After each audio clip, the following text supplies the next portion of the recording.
Okay, good morning, students. So today we are going to discuss regarding advertisement goal setting and Dagmar approach, which is important one. Last class we have discussed regarding what are the different advertising objectives and what is budgeting, advertising budgeting. So we saw sales objectives also, and we saw the communication objectives also. Both we have seen there. Okay, so goal setting is the most important part of any aspect or any planning or anything. Whenever you are doing any task, the thing comes is goal setting. So once you set the goal, then you can set the objectives. With the objectives, you can plan the activities. So prior to making any contact with any an advertising agency, company leaders identify and prioritize corporate goals. So first we should fix the goals. Then you have to check which type of advertising agency you need to go for. So the goals provide a sense of direction and prevent personal biases from affecting selection decisions. Okay. So you come to know what exactly you have to do, what mode you have to choose, which process, which agency you have to select. Okay, so if you have a goal, there will no personal bias that we have to select or this, because you have a goal. According to that, you can easily select the agents. Goals guide company leaders by providing clear idea of what is to be accomplished. Okay, so obviously you will have a clear picture, you will have a clear vision what to do exactly. Okay, so you can go through it. Just give me a second. Okay. So they also help the marketing team as they make a request for proposal for campaigns also. So there will campaigns which comes up. Okay. So there will be a proposal and you will be having a perfect goal for your marketing team. So according to that, we will go on the things and how this goal should be. So you might have a goal of increasing profit or a seasonal promotional or promote an application which you are having created awareness among the consumers, remarket product, okay, or organic traffic or conversion rates. Okay, so you might have different objectives that we have already seen in our last classes. What might be the different objectives, whether it is to communication or whether it is to sale maximization, that goal can be set up. So if you see the Crafton, okay, Kraft Foods change agency for 20 of the company's iconic brands, including Maxwell House, Crystal Light, Kraft Singles, Cadbury, okay, so Fig Newtons, Planters, Oreo, and Kraft Macaroni and Cheese in 2010. Okay, so Dana Anderson, Senior Vice President of Marketing Strategy and Communication, stated that more than ever, we are focusing on contemporizing and making our iconic brands more relevant to today's consumer. The way they are choosing the advertising agency and what goal they are having with them. So we are raising the bar with our agencies in order to deliver more creative and engaging campaigns. So they want to engage customer. That is their aware creating awareness and engaging customer with their products. So that is their goal they have already set. So our ultimate goal is to heighten the profile and performance of craft food brands. Okay, that is their goal. By determining the goal in advance, craft marketing team was better able to select best agency for each of the brands under review. So they have different brands with them. Okay, so they can choose the, obviously they have objectives of craft food brands. They want to increase the profile and performance of it. So that is was their goal. And according to that, they started selecting the agencies for it. Now, the most important things comes here is Dagmar approach, which is important from the point of view of marketing also, and from the examination point of view also. So what is Dagmar? So Dagmar approach, it's of advertising, which was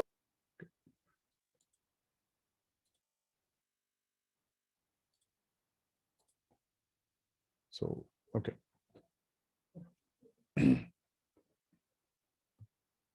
Okay, so the person who started this was Mr. Russell Collins. Okay, till today we have been practicing it. So Dagmar is an observation for defining advertising goals to measure advertising results. First, we are setting goals, then we are measuring the results.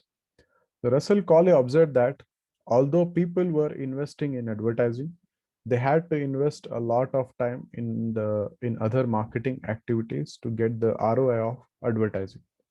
Okay, so this is because the ROI from advertising was unknown. So return on investment, we have to observe. If you put the goal, so we can obviously measure the return on investment, how much we have gained from the investment.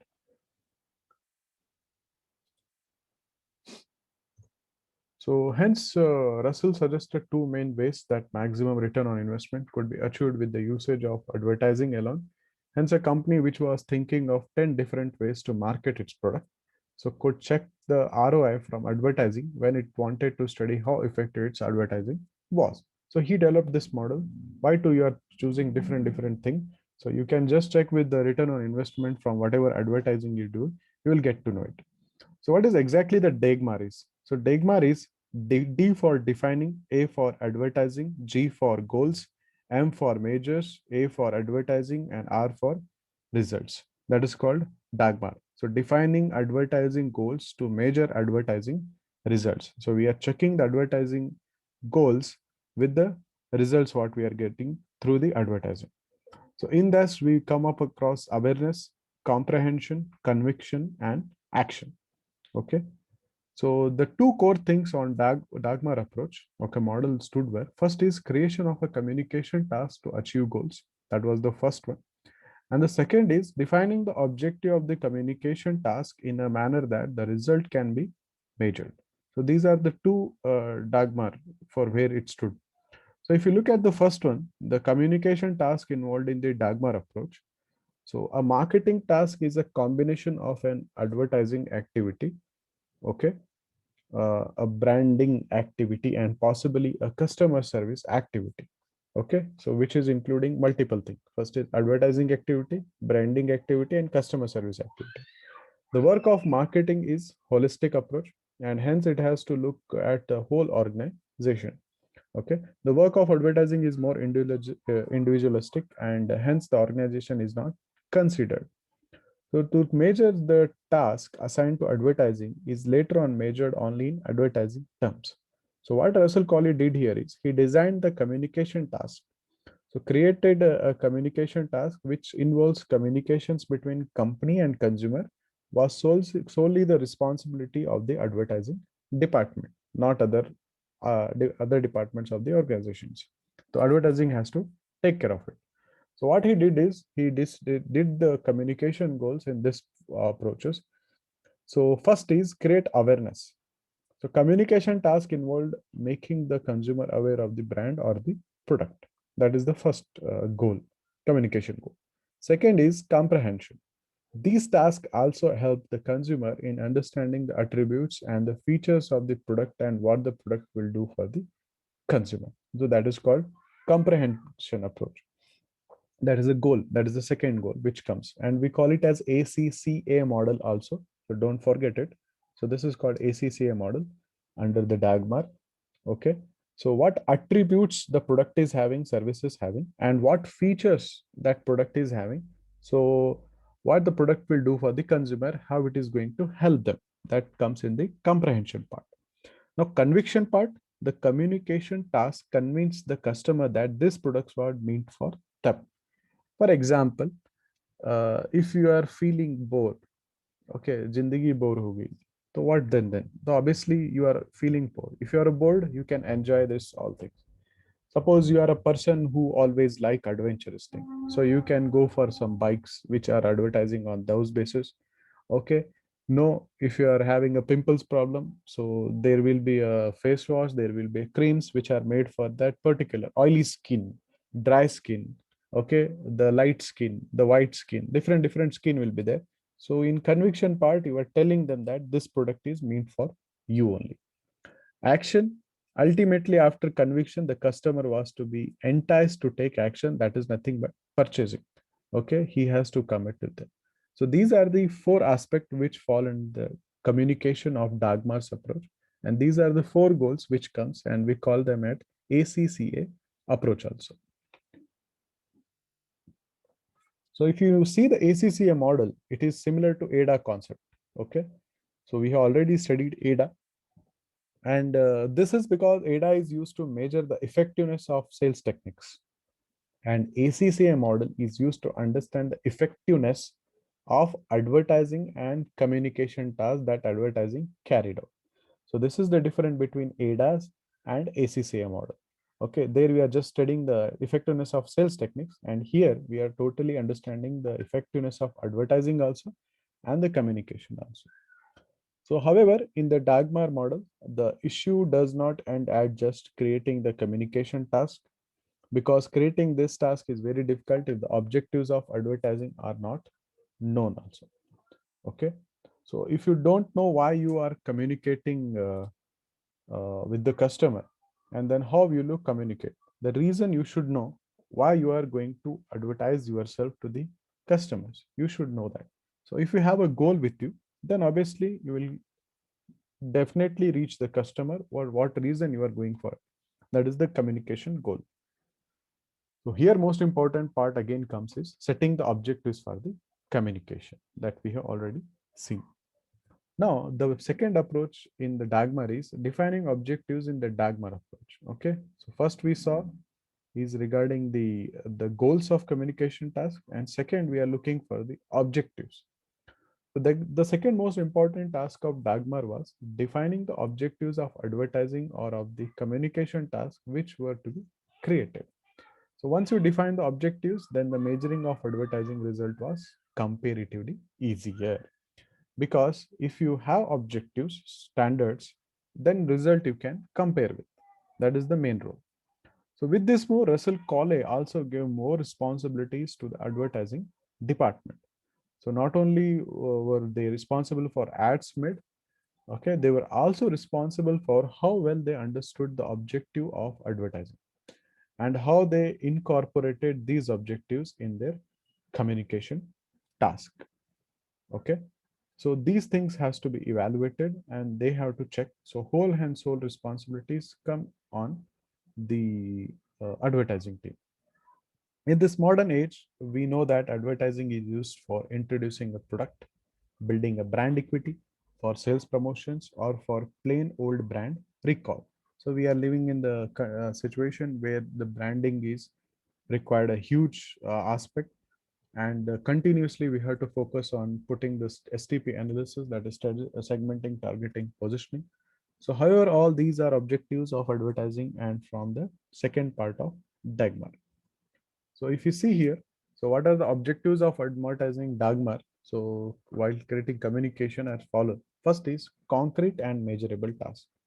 First, whatever task you are making, they should be concrete one. Okay, so that is precise statement of what the advertiser want to achieve through the communication. And does he want to strengthen the brand image, maximize the brand presence, penetrate the new markets, or increase the overall sales?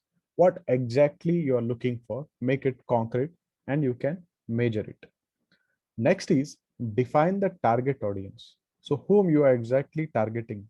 Okay, so the communication task commence. So before that, the target audience needs to be defined as precisely as possible. Whom you are targeting, who are your customer exactly you are looking for. So are you targeting youngsters, adults, elderly? Who?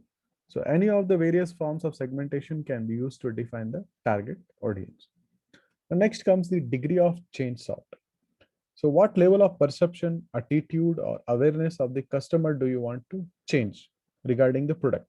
If I want to suggest an example here, you know the James, which advertisement came. So Raho Umarless. So the James, which we used to think it's only for kids. So advertisement had wanted to change the perception and attitude about it, that this product is also for the old people also. So Raho Umarless, for everyone it is. Okay, so if a customer is aware of the product, do you want his negative attitude to change to the positive? Or if the market is completely unaware about, do you want to whole market to be aware of, or only partial the target group you want to focus on? So these degrees of change, which are going to be the objective of the communication task, need to be defined in advance. So whom, what exactly you want to communicate, what changes you want, whether you want to change the perception, you want to change the attitude, or you want to create the awareness in the people. Next is time period. So in that time, to achieve the objectives of the communication task, how much time are you ready to allot for it? So if you think that in a month the product can create awareness in complete market, then you are very wrong, because it will take a huge time of period just to change the customer's mind with the different advertisement strategies. So that's why major advertiser try to introduce the product for 3 months and then communicate the features and benefits in the next 3 months, so that the brand recall is high and the brand acceptance is high as well. So this is important for you to remember in future if you are coming up with any businesses. So please note this thing, that if you want to commit, first introduce the product for 3 months. Then 3 months you have to just always talk about the features and benefits you are going to have from it. So a defined time periods give the better measurability. So within 6 months or 9 months or a year, you will get the whatever objectives you are looking for. So this is regarding today's topic. So if you have any doubts, you can ask me.